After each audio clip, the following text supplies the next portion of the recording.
Hi there, welcome to Infinity Narratives, where we bring you trending news in South Africa and also outside South Africa. So please watch this video and I'll be back with the rest of my commentary. Let's talk about xenophobia. Now, before I get into the topic, I want to bring your attention to something, which is notice how that there is an immigration problem in Europe, but a xenophobia problem in South Africa. What's the difference? It's actually the same thing, but the way they make it out to be when they call it an immigration problem is as if to say in Europe, xenophobia doesn't happen. It's the immigrants that are the problem. But here in South Africa, it's the people who are against the immigrants who are the problem. You see that? You see the different narrative for Europe and for Africa? Just be careful of that.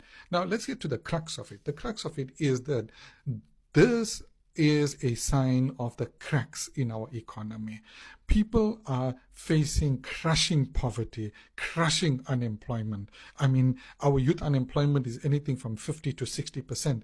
That's the highest youth unemployment rate in the world. We hold a world record as a country, not something we should be proud of. Then, when it comes to another nasty thing, we are also record holders, which is this. South Africa has the highest wealth inequality in the world. Yeah, 10 to 15% of the population owns 70% of the wealth.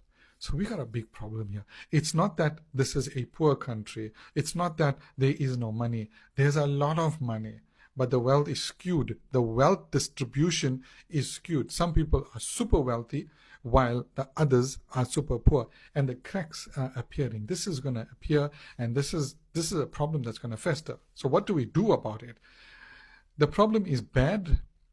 And yes, I do agree, it started in the apartheid era, and there is still a legacy of that. 30 years is not enough to solve those problems, because, I mean, if you look at the way that the wealth was distributed, the way that education, healthcare, geography, where people were made to live, all of those things were deliberate. I mean, here's an example. If you look at typical CBD, like in Cape Town, right around the CBD are the very wealthy people, and the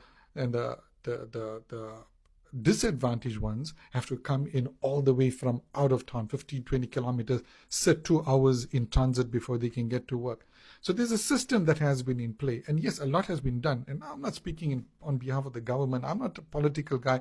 I don't even know what happens in politics. But I'm just giving you geography. I'm just giving you the economics of it. So there's a big problem. Now, how do we solve this? Because this is a problem that's compounding annually. This is not a problem that we can say is there and it's not, at least it's under control. At least it's not spreading. No, this is spreading and it's getting worse, and it's getting worse by the month. Now that there's the war in Iran that's caused petrol prices to go up, things are going to get worse. So what do we do as a country? Here's the problem. We cannot rely on the government to fix this. It's like saying we're going to rely on apartheid government to fix apartheid. It's not going to happen. What we need is for the youth to get into entrepreneurship, to start businesses.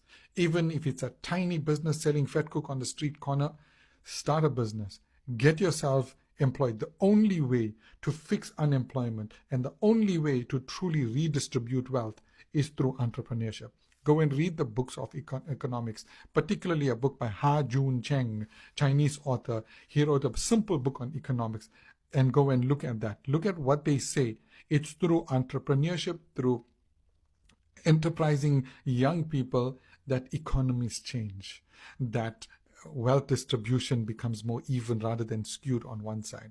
So as a country, we need to be encouraging our young people to get into business, because that's the way of the future for our business.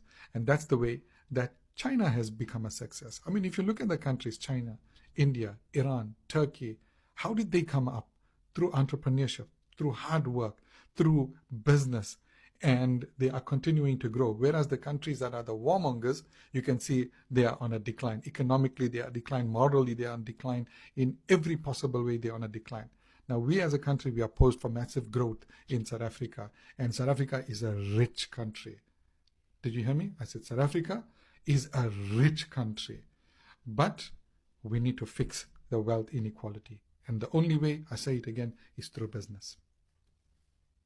This white man right here is addressing the issue of xenophobia in South Africa, and he also tells the solutions to say, okay, for us to avoid these kind of things, let's try to do it like this. And he said a very powerful point to say, let's teach the youth entrepreneurship.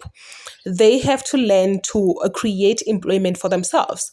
And I cannot agree with him enough, because if you are someone who's going to school and having that mindset that you'll go to varsity, you'll do this and this, and then after that apply for a job, then it will be a problem for you. It will be a problem for you. You will be one of those that are frustrated today, because there is no job. Unfortunately, there is no job. I feel like it's because most of the people, they have that kind of mindset. Only few have the mindset of entrepreneurship to say, okay, once I'm done, I'll start a small business for myself. I'll start selling scones. I'll start selling those small things, that small bucket of something that you carry. You wake up in the morning and prepare amagwinya and go and sell on the streets. That's entrepreneurship.